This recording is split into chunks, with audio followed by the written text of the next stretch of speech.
So you achievers, you know what you're great at doing? You're great at getting what you want. You're great at getting what you're intentional about. The reason you are not happy, this is a real fact, you are not intentional about making that a priority in your life. Just the power of intention, of pursuing it, of looking for it. There's a part of your brain called the reticular activating system. And you achievers use this system far better than everybody else in the world. It's a filter, basically. It filters out all the things in your life that aren't important to you. So you don't feel the blood rushing through your left ear. You're not thinking about the clothes on your back. It's why when you're in a room and there's 100 people in the room and someone calls out your name, you hear it above all the other auditory noises. Or if you're in sales, if you're really prioritizing, you'll hear a potential customer having a conversation. So when you achievers really get intentional about pursuing bliss, pursuing happiness, your reticular activator begins to filter that into your awareness. You will begin to see, experience, hear, feel things that were always in your environment that you were screening out before because it wasn't a part of your intention. So intention is a huge thing.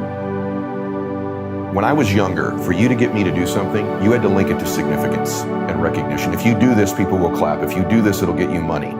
And I realized what moves me is contribution. Contribution and growth is what moves me. Felt like my life that I thought I was going to have was over.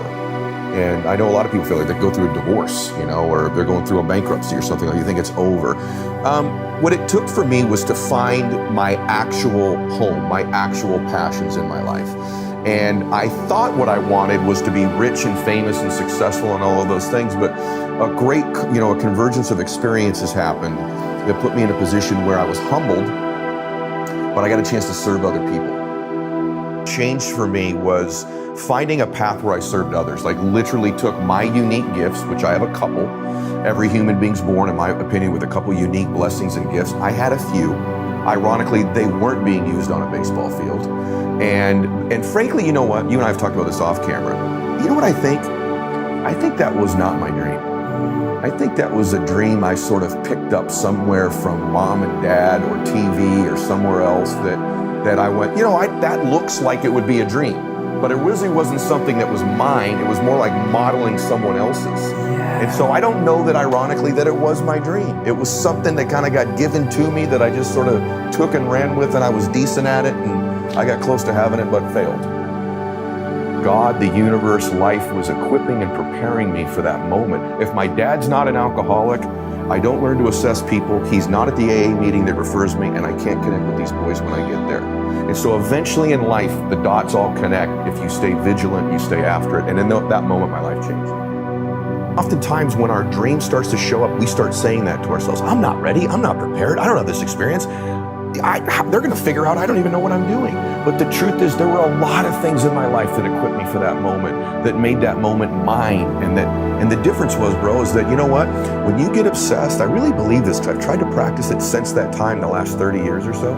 Like if I'll really get out of myself and get into the other person in total service of them, there's a wisdom in the universe that sort of guides you in the right direction.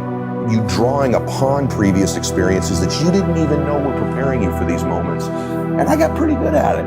And those boys, some of them have stayed in my life to this day. I am in a midlife crisis. But before you were born, I was in a young life crisis. I'm in a crisis literally to get this best version of me to the next one. When my son was little, we're at a car wash. The same man was there every week. And he'd read the newspaper back in those days, a million years ago. And he said to me one day, he goes, "How old's your boy?" And I said, he's 6. And he goes, "Well, enjoy the 6-year-old, because when he turns 7, the 6-year-old's gone forever. And when he turns 8, the 7-year-old's gone." And I remember thinking to myself, and I didn't mean to be rude to him, because it's so true if you have children. They replace themselves. They're either a new person, literally. And I said to him, "Sir, when did that stop for you? That change?" And he just sort of stared back at me and goes, "I don't know." I said, "You should think about that." And it hit me that the 48-year-old me, that there should be a brand new man at 49, and the 48-year-old should be gone forever. The 24-year-old listening to this, when you turn 25, that 24-year-old should be gone, just like your 6-year-old version, your 7-year-old version. But something happens in our life, brother, at some age, where that progression, that growth begins to become stunted when we start to get affected with all these insecurities and worries, and just life starts, we think, happening to us. And when we believe that, that process stops. And 25 is a lot like 26, 26 is a lot like 29, and you wake up and you go, man, it's been 5 years of the same chapters of the same book of my life. Blissful dissatisfaction means don't conflate happiness and satisfaction. They're two different things. Most people confuse them, they think they're the same. And so I think the happiest people I know is, a mistake I see people make is they're gonna delay their happiness. I will give myself permission to feel bliss when I get to the house, when I get the promotion, when I find a relationship. And they delay it thinking that I gotta wait for this future destination. The challenge is you're going to bring you with you to your beach house. And I can tell you because I've been there, you can be in the most beautiful places in the world, but if you don't enjoy your own company, if you don't love yourself, you are not gonna love the building that you're housed in. You have to love yourself. The second thing is achievers, people that really listen to a lot of your content too. They think, well, if I let myself enjoy this right now, I'm gonna lose all my drive and ambition, because they confuse happiness. They think, wow, my formula so far is I don't really enjoy myself, and that keeps my drive alive. Nothing could be further from the truth. What you're doing is you're robbing your brain of dopamine when you don't celebrate your victories, when you don't enjoy it, and you are heading right towards a place called burnout if you don't celebrate and enjoy and have bliss in your life. But a lot of achievers wrongfully believe this, and I used to believe it.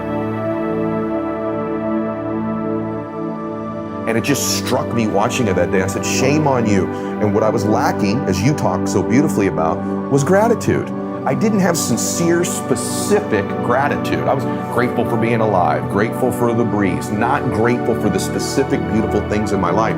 And you teach it better than I do. The more specificity you give to the things you're grateful about, the compounding effect of that emotion has in your life. And so blissful dissatisfaction, the long version, just simply means this: you can live blissfully and still want to achieve and have an incongruence between what you know you're capable of and where you are.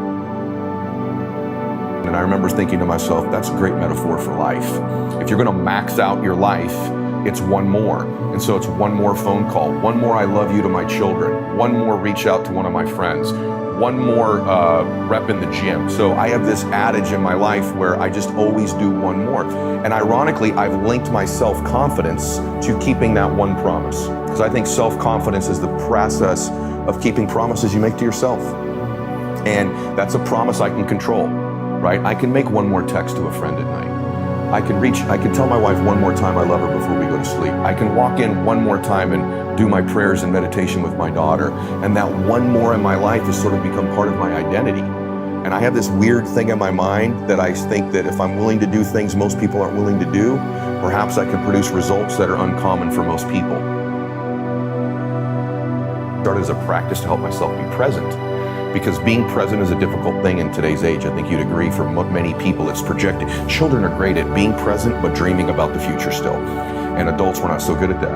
And it's funny, but I do this thing with the one more where I flip it a little bit. And what if this was the last one? So if it was the last one, the last time I see my dad, how would I treat this engagement? Would my phone be done? How would we talk? What would I say? What would I do?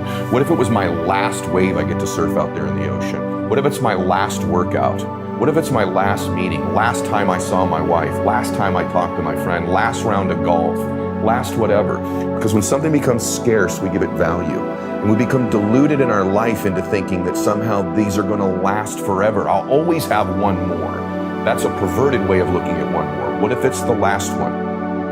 And so I had to build these tools. So the first thing I would say to you is clearly this thing I said earlier about just beginning to stack the pattern of keeping the promises that I make to me is a huge thing, huge thing. But I'll give you secondarily, identity is kind of like that thermostat on the wall right there. There's a thermostat. That thermostat regulates the temperature of this room. So it's pretty cold outside today, actually. It's still 73 degrees in here. The external conditions don't change the regulated temperature. Your identity, your self-worth, the values and truths you hold to be true about yourself are your personal identity. They regulate your life. They're a thermostat setting. And so regardless of what external things happen, you see, if it's really cold outside there, this room turns the heater on, heats it back up to 73.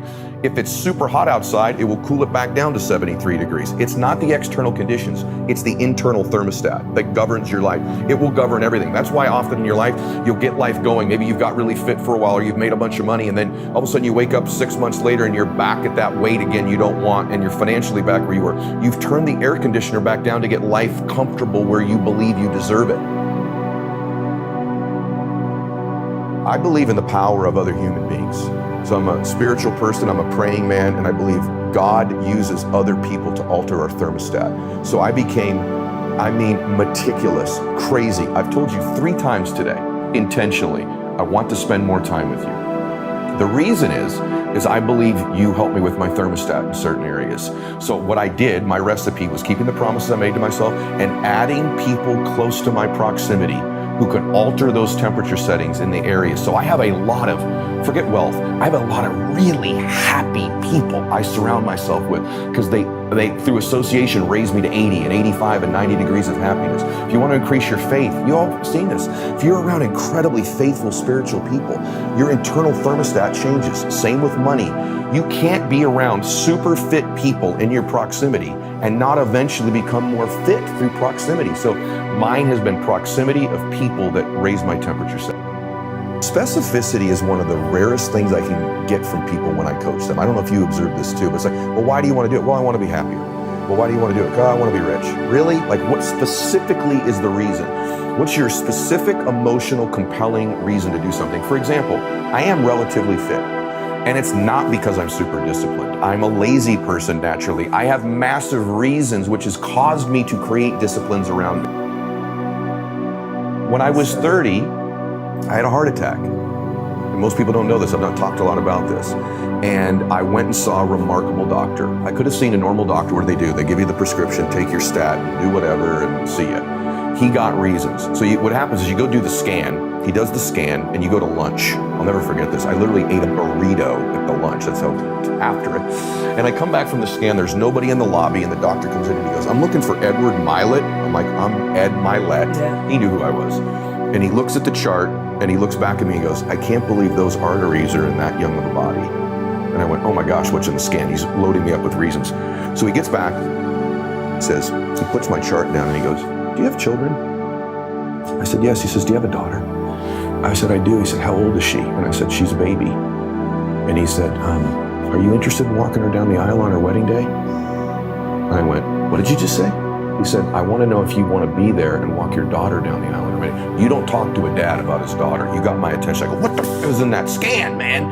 And he goes, I want you to listen to me right now. If you don't change what you're doing, another man is walking your little baby girl down the aisle on her wedding day. Do you got it? And I said, yes, sir, I do. And he goes, but if you listen to me and you do exactly what I tell you, you'll be there for her wedding day. I'm telling you, brother, when I don't want to get out of bed in the morning and it's 5:15 and I've had a long night before, Bella's wedding day, Bella's wedding day, Bella's wedding day. Maybe 100 times a year, Bella's wedding day flies up. That's what gets my butt in the gym. My big, specific reasons get me to take actions I otherwise wouldn't take. So what's your specific reasons for the things you want? And if you anchor and link those to them, you'll get the standards that you set for yourself.